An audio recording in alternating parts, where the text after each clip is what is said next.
ಭಾರತದಲ್ಲಿರುವ ಒಬ್ಬ theatre artist 8 ವರ್ಷಗಳ ಕಾಲ ಪಾಕಿಸ್ತಾನದಲ್ಲಿದ್ದು ಗೂಢಚಾರ ಮಾಡಿದ್ದು ಅವರ ಹೆಂಡತಿಗೂ ಕೂಡ ಗೊತ್ತಿರಲಿಲ್ಲ. ಭಾರತೀಯರಾದ ರವೀಂದ್ರ ಕೌಶಿಕ್, ಬ್ಲಾಕ್ ಟೈಗರ್ ಎಂಬ ರಿಯಲ್ ಹೀರೋನ ಬಗ್ಗೆ ಹೇಳ್ತಾ ಹೋಗ್ತೀನಿ. ಈ ವಿಡಿಯೋನ ಕೊನೆ ತನಕ ನೋಡ್ತಾ ಇರಿ.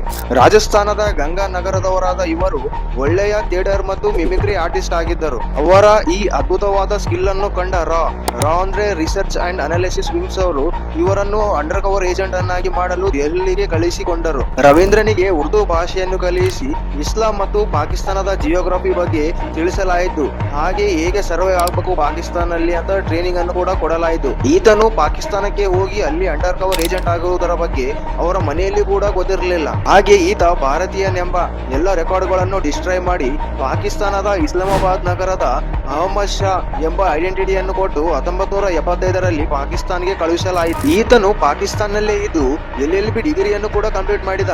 ಆಮೇಲೆ ಪಾಕಿಸ್ತಾನದ ಆರ್ಮಿಯನ್ನು ಕೂಡ ಜಾಯಿನ್ ಆದ. ಆಮೇಲೆ ಪಾಕಿಸ್ತಾನದ ಮಿಲಿಟರಿ ಮೂವ್ಮೆಂಟ್ ಗಳ ಮೇಲೆ ಗೂಢಚಾರ ಮಾಡಿ ಎಲ್ಲ ಸೆನ್ಸಿಟಿವ್ ಇನ್ಫಾರ್ಮೇಶನ್ ಗಳನ್ನು ಭಾರತದೊಂದಿಗೆ ಶೇರ್ ಮಾಡುತ್ತಿದ್ದ.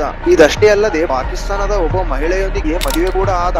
ಇದರಿಂದ ಆತನ ಮೇಲೆ ಯಾವುದೇ ಸಂಶಯ ಬರಲಿಲ್ಲ. ಮುಂದೆ ಭಾರತದ ರಾ ಏಜೆಂಟ್ ನೊಂದಿಗೆ ಕಮ್ಯುನಿಕೇಟ್ ಅನ್ನು ಮಾಡುತ್ತಿರುವಾಗ ಪಾಕಿಸ್ತಾನದ ISIಗೆ ಸಿಕ್ಕಿಬಿದ್ದನು. ಆಗ ಈತನಿಗೆ ತುಂಬಾ ಟಾರ್ಚರ್ ಅನ್ನು ನೀಡಲಾಯಿತು. ಹಾಗೆ ಪಾಕಿಸ್ತಾನದ ಕೋರ್ಟ್ ಈತನಿಗೆ ಜೀವಾವಧಿ ಶಿಕ್ಷೆಯನ್ನು ಕೂಡ ವಿಧಿಸಿತು. 2001ರಲ್ಲಿ ಪಾಕಿಸ್ತಾನದ ಜೈಲಿನಲ್ಲಿಯೇ ಈತನು ಮರಣ ಹೊಂದಿದನು. ಭಾರತೀಯರಾದ ನಮಗೆ ರವೀಂದ್ರ ಕೌಶಿಕ್ ಅಂತಹ ವ್ಯಕ್ತಿಗಳ ಬಗ್ಗೆ ನಮಗೆ ಗೊತ್ತಿರಲೇಬೇಕು. ಈತನ ಬಗ್ಗೆ ನಿಮಗೇನು ಅನಿಸಿತು ಎಂದು ಕಮೆಂಟ್ ಮಾಡಿ.